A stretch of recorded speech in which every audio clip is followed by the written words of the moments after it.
You're standing on London Bridge in the year 1500, timber beneath your feet creaking with every step.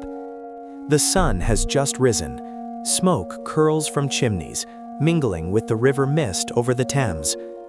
Wooden carts rattle along the planks, carrying vegetables, barrels, and the occasional clucking chicken. Shops lean close over the water, their upper stories nearly touching, hiding the river below. Fishermen unload salted herring from small rowboats, shouting to be heard above the clamor. The bridge is crowded with merchants, apprentices, and children darting between timber posts and carts. At the southern gatehouse, heads on spikes stare down, skulls sun-bleached, grim reminders of law. London is alive, 50,000 souls crammed within walls of timber, stone, and narrow streets. The smell is pungent: wood smoke, mud, animal waste, and the tang of the tidal river. Henry VII has ruled for a generation, offering stability after decades of civil unrest and war. Life here means knowing your place, obeying guilds, and retreating indoors when the bell tolls. Today, we follow the city from sunrise to nightfall, market to workshop, tavern to cathedral. The streets are medieval, Catholic, insular, untouched by modern trade or long travel. The printing press is rare. Most citizens will never stray more than 10 miles from birth. Three forces shape every moment: guilds, fire, and the Thames, flowing through every life.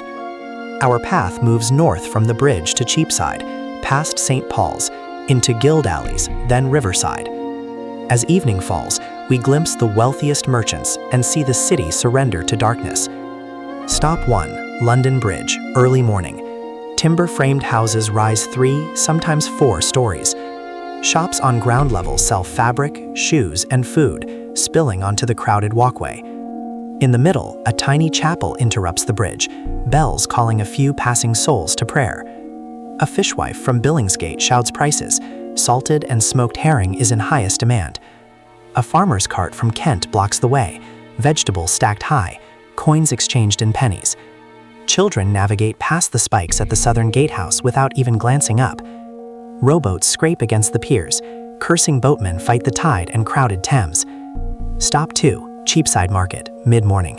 Wide streets lined with timber shops and market stalls. Guild signs hang above, symbols of craft for mostly illiterate passers-by to interpret.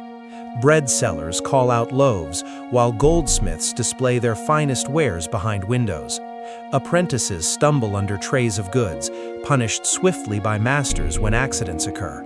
Bells from St. Paul's ring across rooftops, marking time for all who can't read a clock.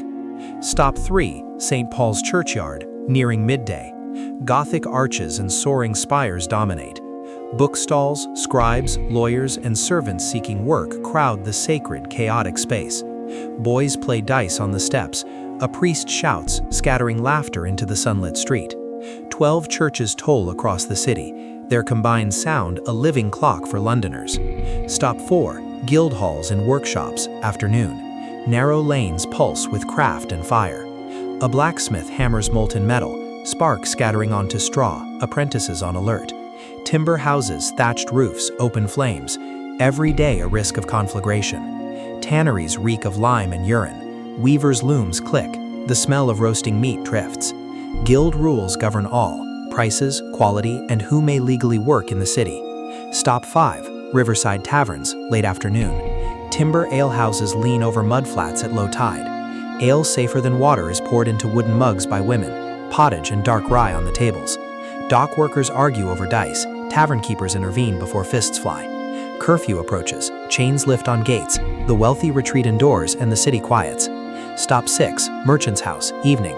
Stone townhouse, 3 stories, some panes of glass. Candles flicker over roasted fowl, spiced wine, and accounts written in Latin and numbers. Servants eat separately, dark bread and stew. Wealth and power manifest in velvet and silk. Stop 7, Streets after dark. No lamps, only lanterns if you carry one through the mud. Upper stories loom, casting shadows, the air thick with fear of fire, crime, and waste. Watchmen call the hour, chamber pots emptied into streets, sewers no more than open ditches. The Thames flows on, filthy, vital, marking the rhythm of life, trade, and survival. The bells toll one last time. London sleeps uneasily beneath timber and thatch roofs.